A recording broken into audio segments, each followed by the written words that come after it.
Okay, so we begin in chapter 13, verse 1, with the third class condition, and.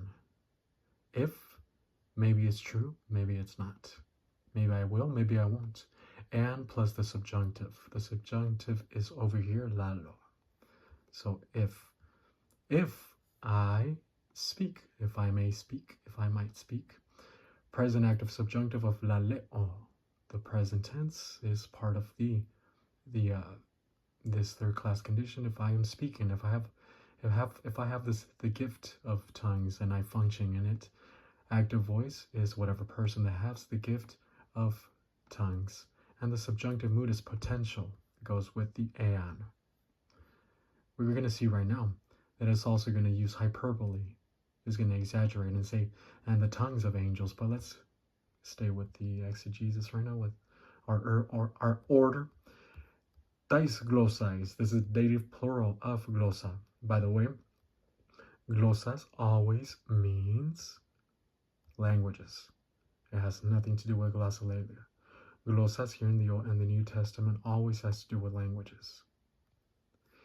If I speak with tongues, with languages, this is the dative. If I speak with languages, and then we have the genitive, languages of anthropon, men. This is men in terms of human. If I speak in the language of men, this is the legitimate use of tongues in the pre-canon stage of the church age, no longer in function. This will lead us to our doctrine of tongues, but let us finish off the exegesis. Kai, and connective, and of angels. So we bring back tongues, and the tongues of angels. This is a hyperbole. Paul is exaggerating this example to teach us a doctrine about the necessity of having love, impersonal love. This does not mean that there's a legitimate use of speaking the languages of tongues. In fact, a lot of those guys that still are emphasizing the gift of tongues nowadays, they'll point to this. Look, it's the tongues of angels, the tongues of angels. It says it right there in chapter 13, verse 1 of 1 Corinthians. This is a hyperbole. Keep in mind also that the Corinthians used to worship the gods. They used to worship all these deities, just as all the Greeks and the Romans. So part of the hyperbole of speaking the tongues of angels is consistent with the modus operandi of the Corinthians. Everything in 1 Corinthians, Paul uses all these words that are consistent with the Greek culture. Pneumatikos, he uses that, which is a Greek word, and it goes back to all the deities and speaking about this, talking about the spirit and the soul and the difference, and he gets it and boom, explains it in the light of doctrine. He borrows all these terms. So, if I speak the tongues, the languages of men and of angels, and then we have a de, post-positive, of contrast. But I have. This is the present active subjunctive of echo. But with the negative may, I do not. It is not u, because u goes with the indicative. May goes with the subjunctive. This echo still goes on with the third class condition. But I do not have agape, love. Here it is impersonal love in the love complex. So this is the protasis. If I speak the languages of men and of angels, but I have no love, but I do not have love. And what is the apodosis? Right here. Gegona. This is the perfect active indicative of ginomai, become. It is not I am, it's I have become. Let me see. I am, look, as if it was Amy. Vengo a ser in español. You kind of get the ginomai correct. I have become meaning that you become something that you weren't before, but now you've become and you remain in status quo. And here uses this analogy. I have become what? The perfect tense again is something that you are not, and now you are. You become, as an analogy, you become a person that just wants attention, as we're going to see here in the analogy. The active voice, the person who has the gift of tongues, and the person who, right here, hypothetically speaking, speaks the languages of angels. He has become. And the indicative mood, this is declarative from the viewpoint of reality. I have become a what? Resounding brass, chalkos, and echon, resounding. Echon.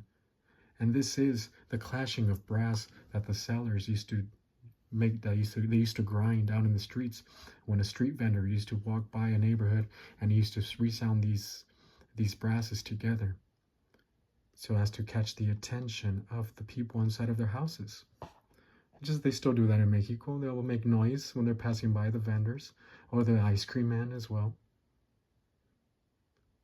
Still has a their little music. And they did this to catch the attention of the people. Guess what? What is Paul saying right here? If you speak the gift of tongues, if you use the gift of tongues and you have no impersonal love, you're just doing it for attention. You're just trying to catch people's attention, just as the street vendor resounding the brass. And then he goes back to their history, to their background history. Or, kumbalon, this is where we get the word symbol from.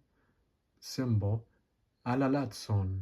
Alalatson partly means lamentation, but also it means the clanging, the clashing of cymbals. And this was a custom used in the phallic orgastic cult of Dionysus, when they used to get drunk out there and they used to have a whole lot of sex. They used to make a lot of noise. Not only would they be screaming and everything, but they used to crash cymbals together. And it was all for attention, just to be making noise. And you keep in mind that in these religions, many times whoever made more noise, it was construed as you were more spiritual. If you got more emotional, you were more spiritual. Does this sound familiar? A lot of Christians still do that same thing. The more emotional you get, the more spiritual you are. If you cry louder, you're very spiritual.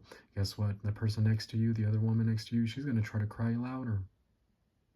I once heard a mother of a pastor saying, just cry it out in your privacy. Just cry and let the Holy Spirit come inside of you, and all this BS.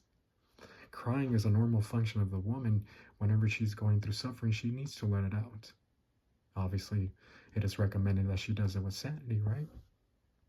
But crying has nothing to do with the Holy Spirit. Okay, yeah, so symbol, clashing symbol. This goes back to the function of the cult of Dionysus and Sybil. Now we have a translation. If I speak the tongues of man, the languages of men, and of angels, but I do not have love, I have become the resounding brass, or, the clanging of cymbals clanging. In other words, you want attention. You just want attention. And as the Lord said, if you go out there and do things for the attention of people, you've received your recompense.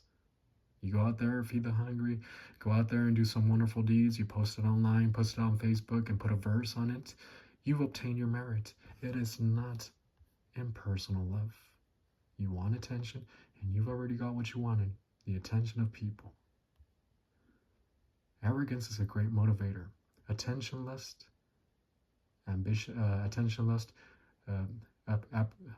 approbation lust, these are all great motivators. They'll keep a person going and going and going. And one day something goes wrong and she'll feel like crap, and she'll go to the house and cry it out, or he'll cry it out, etc. And he'll come back the next day again with this motivation lust. With this approbation lust and attention lust. It is a great motivator. It doesn't mean it's right, but that's what keeps people going on a daily basis. And now we're going to go over the doctrine of tongues. I was going to wait till chapter 14, but I'm going to have to do it right now. The doctrine of tongues.